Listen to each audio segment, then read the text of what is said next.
Okay, what's going on? I'm sorry? The guy upstairs, he doesn't want to. Can you come to the apartment? Yeah, sure.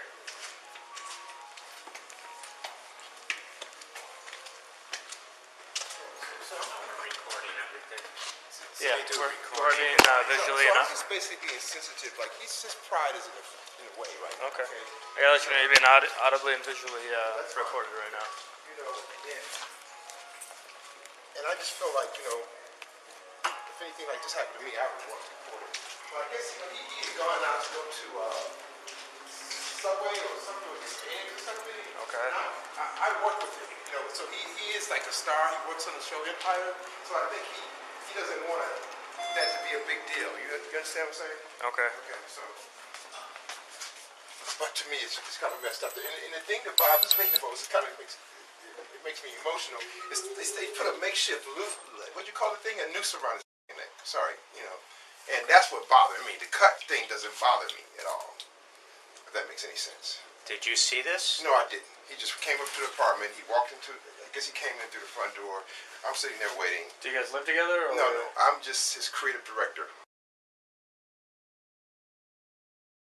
I'm just visiting. He lives alone. But I just feel like he should report this. That's all. That make sense? Yeah. Okay. This is stupid. Come on in, sir. Any weapons or anything inside the apartment? Okay. So I explained to them how you were going to get something in. And the reason I'm calling because Okay. Do you want to take it off or anything? Yeah, I do. I just want to see it. There's bleach on me. Okay. You're filming us, right? Yeah, this is all being If you audio want, visually recorded. if it's in his house, They're filming you. you're being audio and Like audio. I guess when they didn't know when they were walking into the door.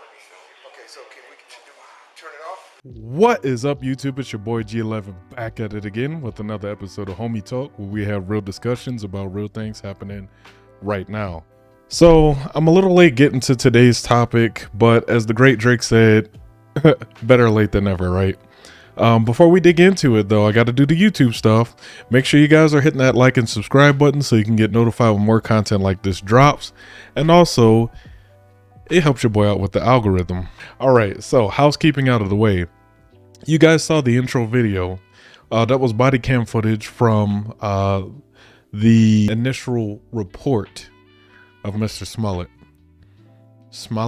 Jussie Smollet? I guess that's how you say his name, right? I wanted to show you guys that for a couple different reasons. One, so you guys can see just how ludicrous this whole thing was from start to finish, because I know a lot of folks hadn't seen that.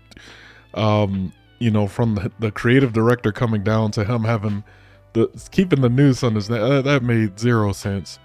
And of course, unless you're sleeping under a rock, he was just recently found guilty for falsifying a police report.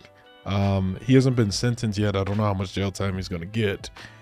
But the short version is he paid two brothers to beat him up and essentially called it a hate crime. He said they were wearing masks and wearing MAGA hats and called them some funny stuff, man. Most black people looked at this and were like, I think Dave Chappelle did a fantastic job illustrating our discernment. Just afraid of being attacked. Happens to the best of us. Don't ever forget what happened to that French actor.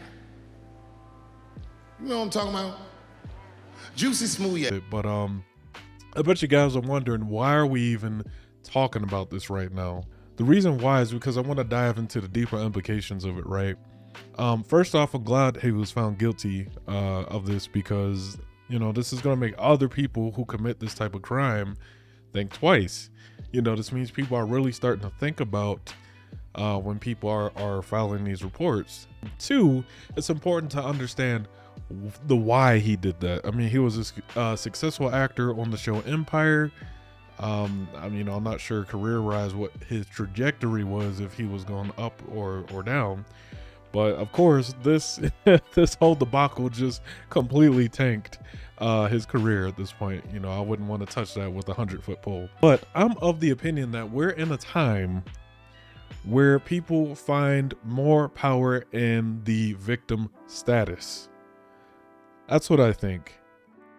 And this is nothing more than an opportunity to grab this was nothing more than an opportunity grab by Mr. Smollet. That makes you think, like, we really are in a time where we as a whole society value victim status above anything else, right? I mean, there's been times in the past where, you know, stuff happened to people and they weren't believed and it was found out to be true. So, you know, I think we have kind of shifted this way because we wanted some kind of recourse for those people who didn't get, you know, justice handed out, right? Man, think about that. He was willing to lie to law enforcement. He was willing to lie in court. This thing's been going on for 3 years and he's stuck to it. You know, he stuck to his guns. But what I have to say is that, you know, I'm glad the right verdict was issued in this instance. Again, if the evidence doesn't support the claim, well, it might not be true. You know what I'm saying? We really have to pay attention to this kind of stuff, and I'm glad the right verdict was rendered here. And that's not to say not all people who report this kind of stuff are lying. No. I think the majority of people are reporting the truth, right? But you have to be careful because there are people like Mr. Smollet, you know, who look to take advantage of things like this and game the system essentially. But didn't work out for you, Jussie. You know, but what do you guys think? Do you agree or do you disagree? Let me know down in the comments below. Hit the like and subscribe button for the algorithm. And until the next one, peace.